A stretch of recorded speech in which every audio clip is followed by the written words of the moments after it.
చెన్నుబోయిన వంశీకృష్ణ యాదవ్ గారు ఈరోజు పరిచయం కాదు. ఇది 2009 నేను యువరాజ్యం అధ్యక్షులుగా ఉన్నప్పుడు ఆ రోజు నుంచి ఉత్తరాంధ్రలో చాలా బలమైన యంగ్ లీడర్, డైనమిక్ లీడర్. ఆ రోజు నాకు ఆయన ప్రత్యక్షంగా ఆయన చూశాను ఆ రోజున. సో యువరాజ్యంలో ఆయనకి ఆ రోజున ఆయన ఆహ్వానించడం జరిగింది. కోఇన్సిడెంటల్గా మళ్ళీ 2009 తర్వాత మళ్ళీ 2023లో ఎమ్మెల్సీ అభ్యర్థిగా ఉండి కూడా మనస్ఫూర్తిగా ఈ రోజున జనసేన పార్టీలోకి వచ్చినందుకు మనస్ఫూర్తిగా శ్రీ చెన్నుబోయిన వంశీకృష్ణ యాదవ్ గారిని మనస్ఫూర్తిగా ఆహ్వానిస్తున్నాను. వారితో పాటు పార్టీలోకి వచ్చిన మీ నలుగురికి కూడా ప్రత్యేకించి నా హృదయపూర్వక ఆహ్వానం పలుకుతూ ఉన్నాను. నేను 2009 నుంచి వీరిని చూస్తూ ఉన్నాను. చాలామంది ఆ రోజుల్లో ఇంక్లూడింగ్ తెలంగాణలో కూడా చాలామంది యువరాజ్యంలో ఉన్న వ్యక్తులు చాలామంది కీలకమైన నాయకులు అయ్యారు ఈ రోజున, అటు తెలంగాణలోనూ ఇటు ఆంధ్రాలో. సో ఆ కోవకు చెందిన శ్రీ వంశీకృష్ణ యాదవ్ గారు మనస్ఫూర్తిగా మళ్ళీ ఇంకొకసారి రావటం, ఇందాక ఆయన అన్నట్టుగా తిరిగి సొంత ఇంటికి నేను వచ్చినట్టుగా ఉందంటే మనస్ఫూర్తిగా నేను అదే దృష్టితో చూస్తూ ఉన్నాను. ఇది అలాగే ఆయన వచ్చిన విధానం నాకు చాలా నచ్చింది. ఏ సమస్యల మీద ఇవన్నీ ప్రస్తావించకుండా భావజాలం ఇది మరింతగా ఆకట్టుకుంది. ఆయన పార్టీలోకి రాకముందు చర్చల మీద నేను అర్థం చేసుకుంది. వైఎస్ఆర్సీపీ పాలన గురించి వీటి గురించి ఏమి కాకుండా నేను ప్రత్యేకించి ఇంతకుముందు ఎట్లాగైతే ఆకర్షితున్నాయి నేను 2009లో వచ్చాను. అది కూడా చాలా స్వల్ప తేడాతో ఓడిపోయారు విశాఖ తూర్పు నియోజకవర్గం నుంచి. 2014 కూడా అదే పరిస్థితి.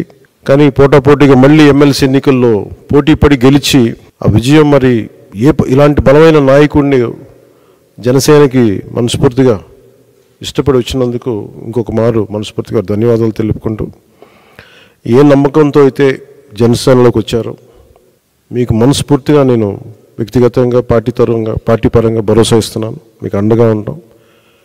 మీతో పాటు వచ్చిన మీ అందరికీ కూడా ఈ రోజున కన్వాలించిన ప్రతి ఒక్కరు కూడా పేరు పేరున మీరు ఒకళ్ళు ఇద్దరు నాకు ఖచ్చితంగా యువరాజ్యంలో చేశారని అనుకుంటా ఉన్నాను. మీరు చేశారు దుర్గాప్రసాద్ గారు. సో మీ అందరికీ మరోమారు మనస్ఫూర్తిగా స్వాగతం పలుకుతూ, నేను చూస్తుంది మీకు ఆయనతో పాటు గత దశాబ్దన్నర కాలంగా ఉన్నారు కాబట్టి ఆయనకి ప్రత్యేకించి మీకు చెప్తున్నాను. ఇది ఆయన్ని నేను ఒక నియోజకవర్గం దృష్టితో చూడట్లేదు. అలాంటి బలమైన వ్యక్తులు రాష్ట్రానికి చాలా అవసరం. రాష్ట్ర స్థాయి నాయకుడిగా ఆయన ఎదగాలి. మనస్ఫూర్తిగా దానికి నా వంతు కృషి నేను చేస్తానని మీకు తెలియజేసుకుంటూ, ఆయన నమ్మి మీరు ఇంతకాలం ఆయనతో ఉన్నందుకు మీరు మనస్ఫూర్తిగా భవిష్యత్తులో ఆయనకి మంచి భవిష్యత్తు వేసేలాగా పార్టీ చాలా నిర్మాణాత్మక చర్యలు తీసుకుంటాం.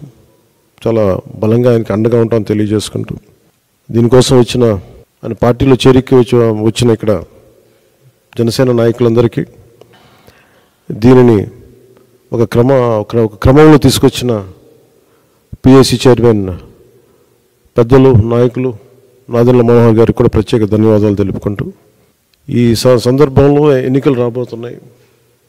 హార్డ్లీ ఒక 70-80 రోజుల్లో ఉన్నాయి. ఈ ఎన్నికలు ఆంధ్రప్రదేశ్ భవిష్యత్తుని నిర్దేశించే ఎన్నికలు ఇవి. ఏ అభివృద్ధి కోసం అయితే మీరు అందరూ అహిర్నిశలు వైసీపీకి దాదాపు 2014 నుంచి ఆవిర్భావం నుంచి ఆయన పనిచేసిన వ్యక్తి.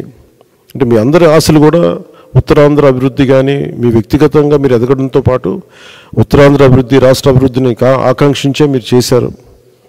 అది ఎంతవరకు జరిగిందనేది మీకు అందరికీ తెలుసు. కానీ మీ ఏ ఉద్దేశం కోసం అయితే మీరు రాజకీయాల్లోకి వచ్చారో, ఏ ఉద్దేశం కోసం అయితే ఒక పార్టీని యువరాజ్యం తర్వాత మళ్ళీ మీరు నమ్ముకొని వైఎస్ఆర్సీపీలోకి వెళ్ళి చాలా అండగా నిలబడిపోయారు. మీరు ఇంత మాత్రం ప్రేమ నమ్మకం చూపిస్తే దానికి నేను 100 చేసేవాడిని. సో దాన్ని దృష్టిలోనే పెట్టుకోండి.